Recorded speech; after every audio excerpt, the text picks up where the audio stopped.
The cryptocurrency and blockchain industry is not an industry of a single voice, a single mission.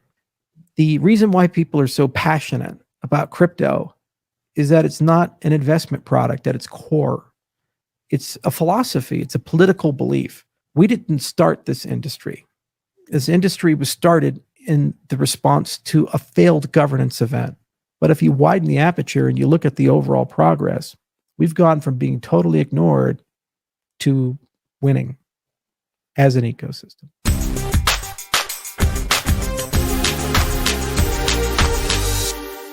Well, it's a decentralized ecosystem, and the magic of being a decentralized ecosystem is this ecosystem is certainly going to speak for itself. Nobody speaks on behalf of it, and there are millions of people in it and thousands of people building on it. And we've already heard from DC Spark, we've heard from Wing Riders, and we're going to hear from everybody else. You see, the reality is that when you're a protocol that has inspired people and it means something to them, people take care of it. And it's really refreshing to see all of that in the last 12 hours.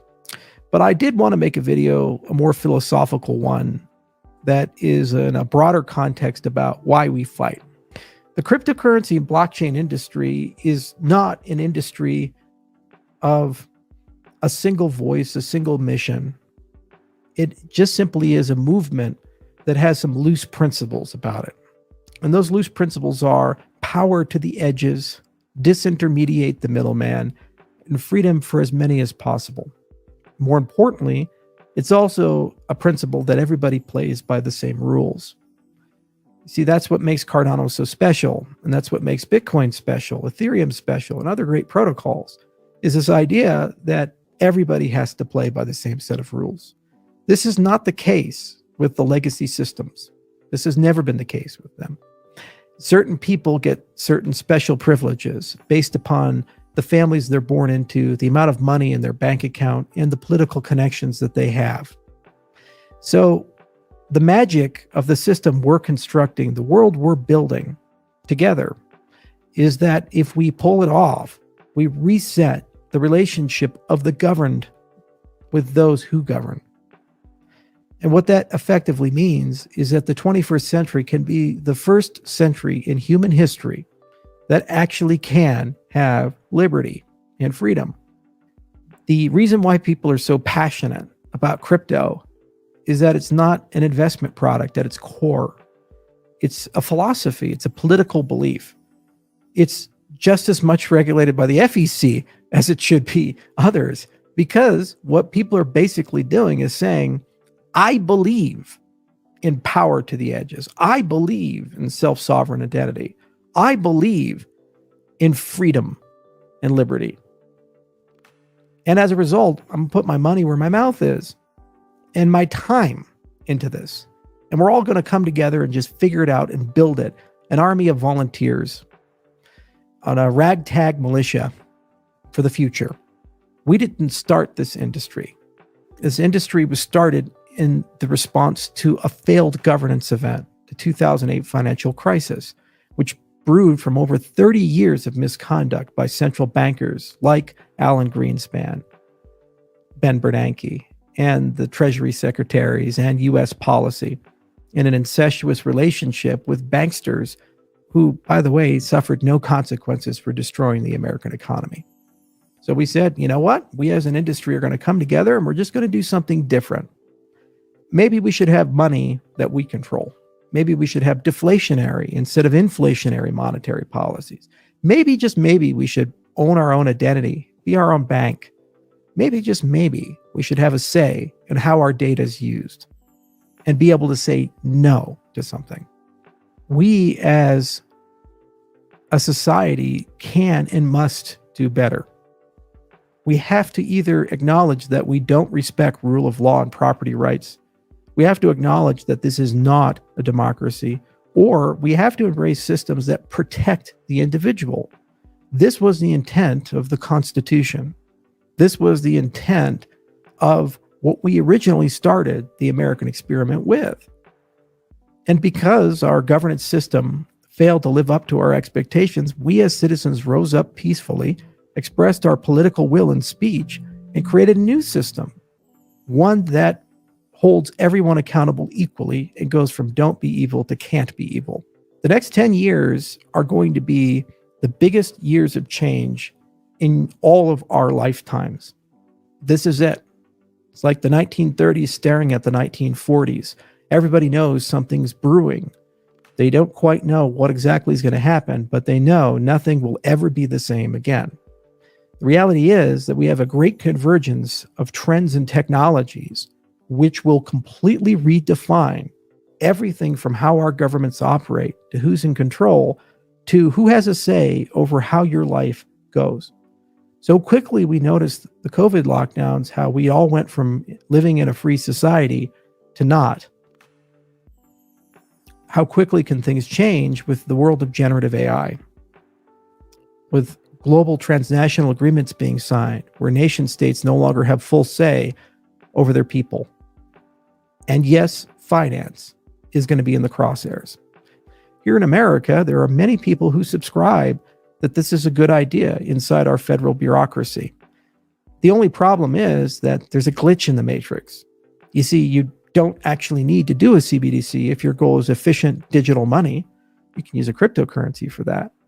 So our industry is an uncomfortable counterexample to a reality that some people have already decided the human race needs to exist within for the greater good because of the proliferation of existential technologies, global warming, and other concerns that keep them up at night.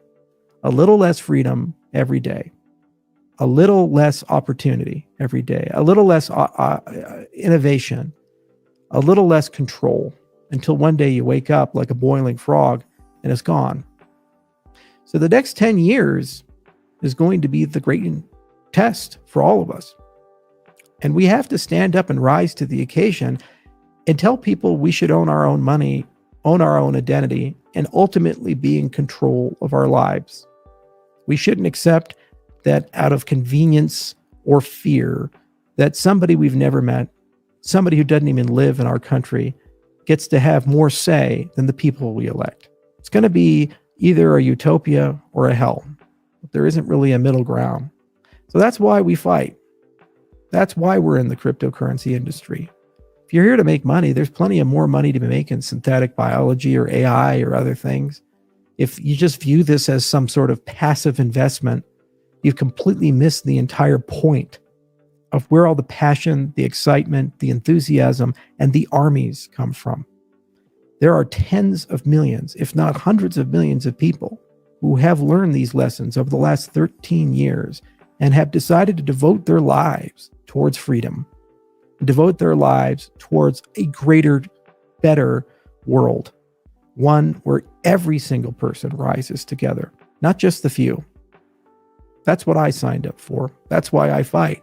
And that's why when you have some craziness in today or yesterday or tomorrow, it doesn't really bother me that much. You see, there will be bigger foes than this, that, or other. The reality is we're facing the entire global order. And I think we're going to win. You have to make one big decision in life. Whether you believe people are fundamentally evil and corrupt, or you believe people are fundamentally good, but sometimes make mistakes. I've always, throughout my entire life, believed end to end that people are basically good. And if given an opportunity to rise, they can and they will. And based upon that belief, everything flows from there. You see, it's a big decentralized ecosystem. It's chaotic at times. But, people will come together because they believe that we have an opportunity to do things not just differently, but better than we did before. And not just with Cardano, but the industry as a whole of what we have been able to accomplish as an industry in the last 13 years makes everyone pale in comparison and truly cannot be stopped. We will see a day where DIDs are the dominant way of identifying people and you're in control of the keys, not a corporation or a government or a transnational body. We will see a day where when you have money in your wallet, you own that, not an IOU from an organization that at any time can take it from you for no particular reason or you violated a particular policy or agenda. And we will see those who want to drag us into the past, who have authoritarian bends because they feel that they're better qualified to run your life and society than you are, return to the history books as yet another group of people that lost the political fight. Some days it's a hard road. Some days it's an easy road. We've had a lot of easy times recently, but I've been in it since the beginning, and I could tell you that there were some harder times. We write protocols, we write code, and our protocols and code that we design and develop goes into the public domain. People debate it. Some people adopt it, other people don't. We are one cog in a gigantic machine, and you are too. So I think our future is brighter than ever. I think that we have our best days ahead of us. And I honestly do believe that the lessons of the past, if we take wisdom from them, can be applied here. It always seems dark, and it always seems like these are tough days. We can endure some tough days. We can endure some chaos. We can endure a little bit of madness. Choke point 2.0 is a thing.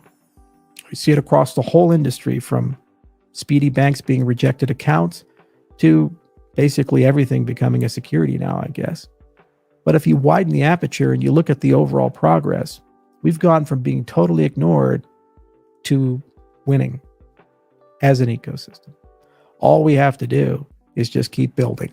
And all we have to do is allow our voices to be heard and remind people we're not going away. Freedom is only one generation away at any given time from being completely and absolutely lost, because those who come after us may not remember the lessons that we had to learn. And every generation has to rediscover what freedom means for them. Never allow anyone to tell you that you don't deserve human rights. Never allow anyone to tell you that you don't deserve to be in control of your own identity, your money, your economic agency, and ultimately your voice.